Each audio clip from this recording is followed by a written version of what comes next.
So this next story low-key kept me up for many, many nights, okay? It's about a ghost who haunts, captures, and even sometimes kills children and men late at night. Oh shit. Many have claimed to see her on their streets looking for her next victim. So be on the lookout, okay? Because she's out there, and she's known by the name of La Llorona. La Llorona is a tale popular in Mexico, Central America, and South America. And it centers around a Mexican ghost named La Llorona. And look, there are like so many different types of stories about like different encounters people have had with her. And because there's so many different variations as to like what she's based on, I'm going to tell you just the most common version, if that's okay with you. Oh, it is? Okay, great. So La Llorona is a story about a woman, and I guess her real name was Maria. I know, I thought it'd be like Lorena or something, right? No? Okay. Maria was actually born as the most beautiful woman in all of Mexico. Oh! And when she was younger, male suitors would like come to her begging for her to marry them. But she just denied them all. Nope, get in line. Bye. That is, until a dashing young man came into town. He was really good looking too, okay? And he was said to be the only match for her. So Maria, obsessed. She is stigmatized, okay? And she just had to have him. So the two of them get in love, get married, and then not long after that, they had 2 beautiful sons. So it went from 0 to 100 really quick. But it's love. Isn't that what love is? Anyway, so now Maria, she's living her life. She's happy. She's married with 2 children. And then one day, she catches her husband stepping out on her. Yeah. He rode into town on a horse with another woman. He was cheating on her.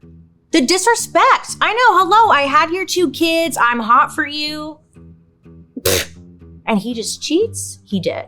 And worse, he apparently had decided to get with this new woman who he just met because he believed that Maria was no longer beautiful. Devastated. Maria lost it. She lost her fucking mind, okay? I mean, what was she supposed to do now? She was the most beautiful woman in all of Mexico and the mother of his children. Dude, guys suck. So the night that like all this happened, Maria, she's trying to go to sleep, right? She's tossing and turning and she can't do it. So again, she really just fucking snapped. Absolute state of devastation. Gone. She decides that she wants her husband, this jackass, to feel pain like she was feeling. So Maria went to the bedroom where her 2 young sons were sleeping and she woke them up. She's like, you better get the fuck up. I'm sorry. I just imagine her like, you better get the fuck up right now. She wakes up her young sons. Get the fuck up. She told them that they were going down to the river, like by their home, for a bath. They're like, okay, Mom, it's 2 a.m., but all right. So Maria, she brought her sons to the river, where she then submerged her boys into the water and drowned them, right? Like one of those crazy Lifetime movies. And then pretty much right after she did this, she like comes to her senses and she was completely overcome with regret. And then she like absolutely, I would say she lost it, but she already lost it. So she found it and then lost it again and had an emotional breakdown. I mean, she wants to save her kids, but she can't because she killed them. You know, it's too late. So Maria, is just sobbing and sobbing and sobbing and sobbing. And this is where she gets the name La Llorona because it translates to the weeping woman. I know, they couldn't just call her Maria. Maria comes to the conclusion that the only way she can continue forward is if she kills herself. Okay, look, real life. She hit her rock solid bottom. So she decides to do just that and she drowns herself. But, okay, listen, wrong move. Because Maria had been forbidden to enter the afterlife because of what she's done. killing her kids. So she's stuck in purgatory forever. And like, purgatory is a space in between heaven and hell, like where you have to like wait to be sentenced. Well, Maria's fate was like worse than hell. The legend goes that she's stuck on Earth, still haunting, searching for children to call her own and join her in purgatory. Little fun fact here, she's known to show up 3 days after it rains. I was like, all right, gotta really plan this out. Okay, there's this tale that Maria, you know, La Llorona, she would take ghost form. And she would, sorry, that's ghost form. And she would wander around schools and foster homes, just weeping, you know, looking for her kids. And if she saw someone who looked like one of her children, she would cut that feature, snatch it out of their face. Just in many cultures, children fear her because there have been some instances where La Llorona just is terrorizing them. And I mean, it's not just kids. Sometimes she appears to be a temptress spirit.